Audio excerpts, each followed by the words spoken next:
Selamat malam Pak, selamat malam teman-teman. Saya Bonifacius Tua dengan NIM 200303027, Prodi Sosiologi, Fakultas Ilmu Sosial dan Politik, Universitas Nusa Cendana. Pada kesempatan kali ini saya akan mempresentasi tugas pertama dari mata kuliah Metode Penelitian Sosial dengan judul buku Metode Penelitian untuk Ilmu Sosial. Langsung saja kita ke inti pembahasan. Bab 1, metode atau masalah epistemologi dalam penelitian sosial. Pada bagian pertama kita melihat praktik hingga metodologi. Sebagian besar diskusi kebijakan didasarkan pada beberapa pemahaman tentang penyebab dan efeknya pada berbagai hasil. Dengan kata lain, sifat esensial penyelidikan di sini adalah penjelasan. Pernyataan semacam ini akhirnya menunjukkan atau membangun beberapa hubungan sebagai akibat antara pilihan atau tindakan yang dimana di dalamnya terdapat individu, kelompok, pemerintah, perusahaan, dan lain sebagainya. Yang kedua, kita melihat metode yang mengintegrasikan ide dan pengamatan.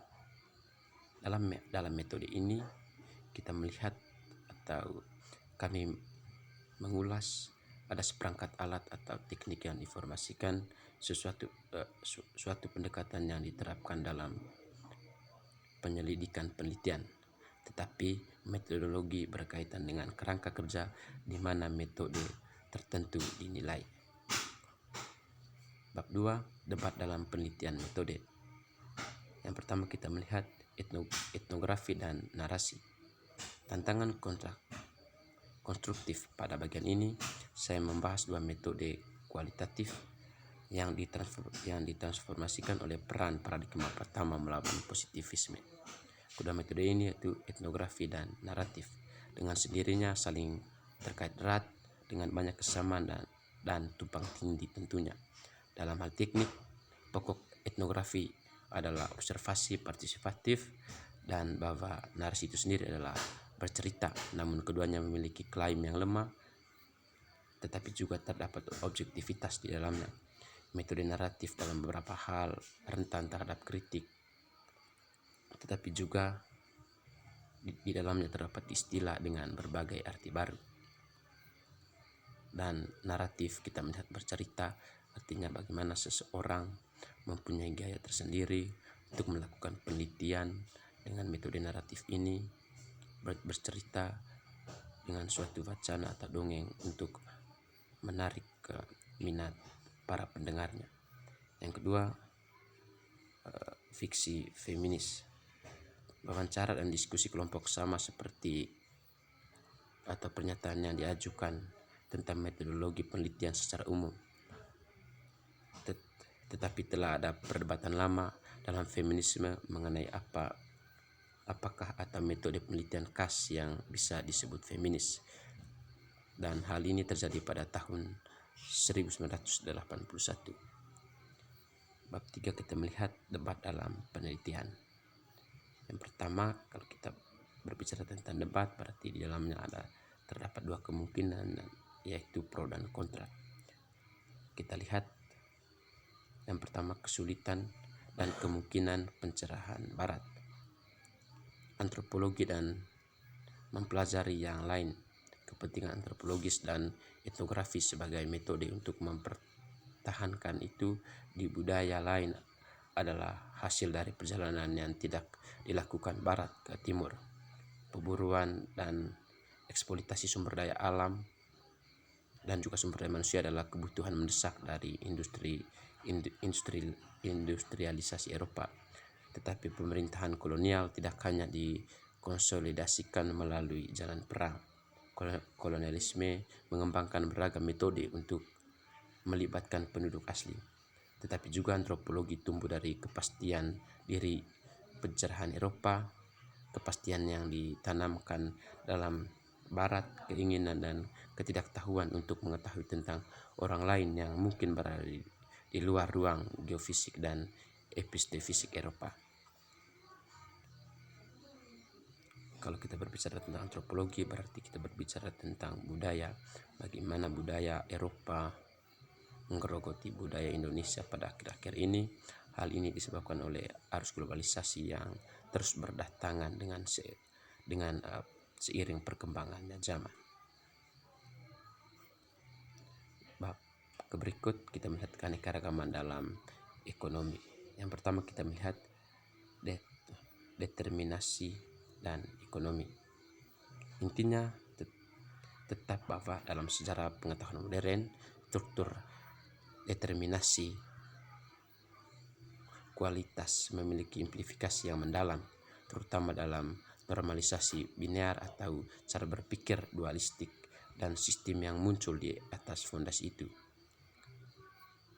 Sang dualistik bingkai memiliki dua komponen. Pertama, struktur dua atau keseluruhan dan sebagian, struktur dan individu, manusia dan alam, pria dan wanita, modern dan tradisi, kapitalisme dan non para kapitalisme atau pra kapitalisme. Yang berikut barat dan istirahat dan lain sebagainya.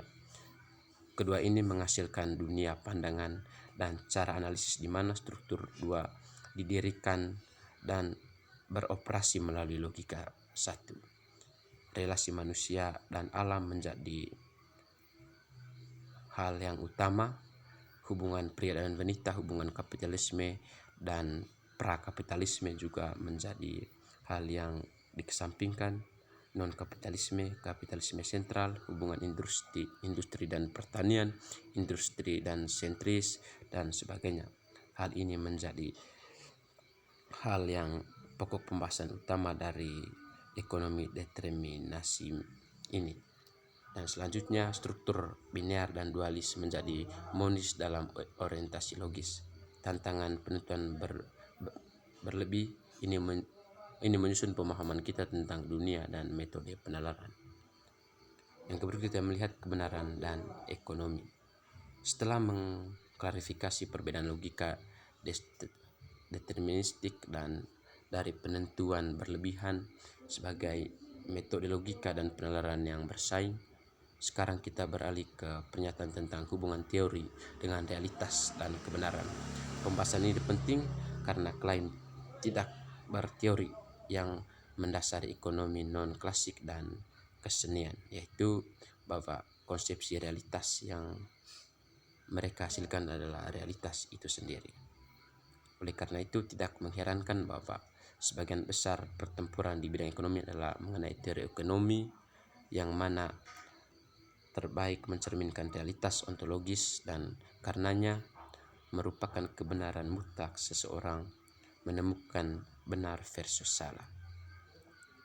Artinya kebenaran dan salah itu adalah suatu teori yang abstrak, dia tidak mutlak. Benar adalah suatu teori yang tidak absolut. Dan juga salah dan benar itu tergantung pada realitas lapangan yang berbicara.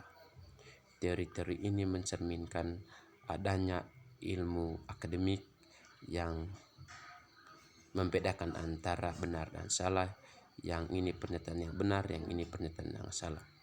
Ilmu versus tidak ilmiah, ketat versus di bawah standar, digunakan oleh para ekonom melawan satu sama lain, satu teori melawan teori yang lain. Yang berikut kita melihat teori permainan. Pada bagian ini inti pembahasan kita adalah pertimbangan skenario konflik regional berikut, yakni di mana India dan Pakistan, kedua negara tahu bahwa keduanya akan melakukan lebih baik dengan menghabiskan lebih sedikit untuk pertahanan dan pengeluaran lebih pada pembangunan ekonomi. Tetapi keduanya tahu bahwa jika seseorang tidak membelanjakan senjata yang lain dapat dihancurkan jika konflik muncul. Artinya teori permainan ini melibatkan konflik regional antara negara. Kalau kita sekarang melihat Amerika, Israel dan Palestina, di mana kedua negara ini berada pada konflik yang sangat-sangat mengerikan dan keduanya memakan korban jiwa yang sangat banyak. Hal ini memunculkan bahwa teori permainan ini benar adanya karena regional yang memunculkan konflik-konflik itu. Yang berikut kita melihat evaluasi dampak. pada bagian ini kita melihat pengenalan ekonomi pembangunan sebagai tema utama atau studi di bawah teori ekonomi telah membuka kemungkinan berbagai intervensi kebijakan oleh lembaga publik atau juga oleh semi pemerintahan dan swasta untuk mengumpulkan hasil baru dalam hal kualitas hidup di semua ekonomi utama, seperti meningkatnya pendapatan, meningkatnya pembelajaran, atau mengurangi penyakit. Bahkan di era pendekatan minimalis terdapat kontrol publik dan hegemoni mekanisme pasar.